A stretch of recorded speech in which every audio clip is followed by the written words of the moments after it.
This is Real Stories of Survival, a special series from Time to Head North. This series isn't about theory. It's not about what could happen. It's about what did and what we could all learn from the people who made it out.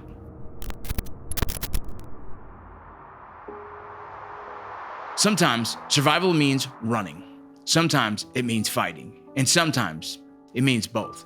Today's story is about a woman on a training run who made one stop that nearly changed everything. Her story became national news, not because she was a victim, but because she became a fighter. And in the process, a symbol of what it means to say, not today. The day of the run. It was a regular Sunday afternoon in March 2017. Seattle's air was cool, but not cold. It was the kind of day where runners filled the trails along the waterfront. 36-year-old Kelli Herron was 4 miles into a 10-mile run. She wasn't new to this. She had been training for a half marathon, committed to pushing herself. Like most runners, she ran with gear, music, water, a GPS tracker on her watch. She turned into the Golden Gardens Park, a public area with restrooms, picnic tables, and beach access. She stopped at a public restroom along the trail. It was a quick stop, routine, forgettable, until it wasn't. She stepped into a woman's restroom. She was drying her hands when she heard a noise behind her. She turned around, and everything changed. The attack. A man had been hiding in the restroom. He lunged at her. He grabbed her, forced her backwards. Panic surged, but so did something else. Training.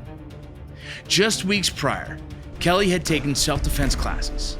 The techniques weren't muscle memory, but they were close. She screamed, loud and angry. Not out of fear, but to draw attention. To signal, I'm not going quietly. He hit her. He threw her to the floor of the bathroom. She kicked. She clawed. She told herself over and over again, I will not die here. At one point, he managed to pin her inside of one of the bathroom stalls. But even there, she fought. She remembered one thing from the class. Use whatever you have. She hit soft targets. She used her elbows, her voice.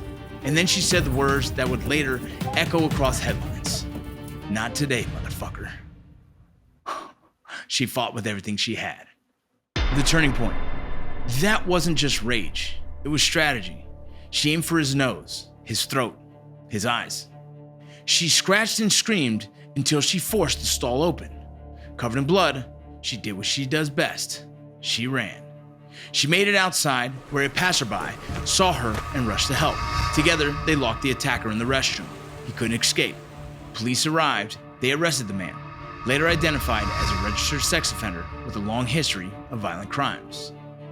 But what made Kelli's story resonate wasn't just the fact that she escaped.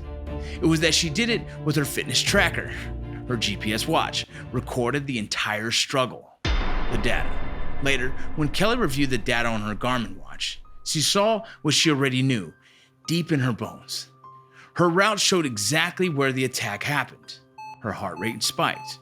Her movements became erratic.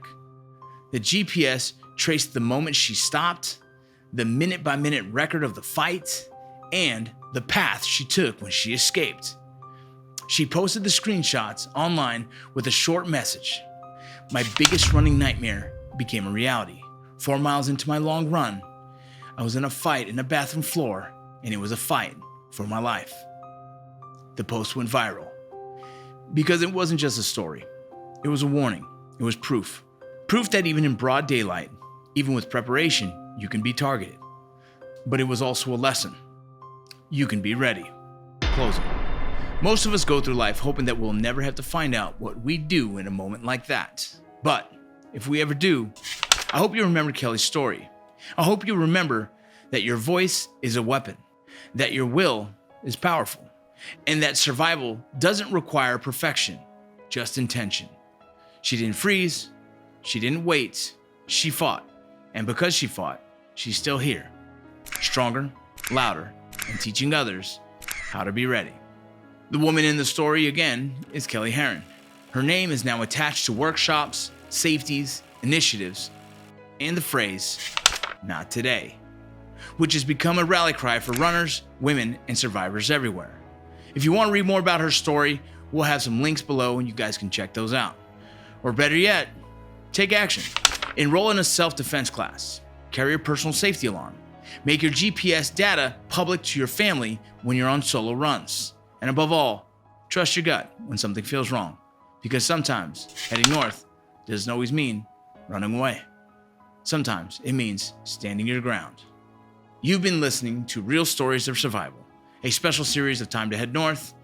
If you found this story powerful, please share it with your loved ones, because stories like Kelli's doesn't just inspire, they prepare. Until next time, stay alert, stay trained, and when that moment comes, head north.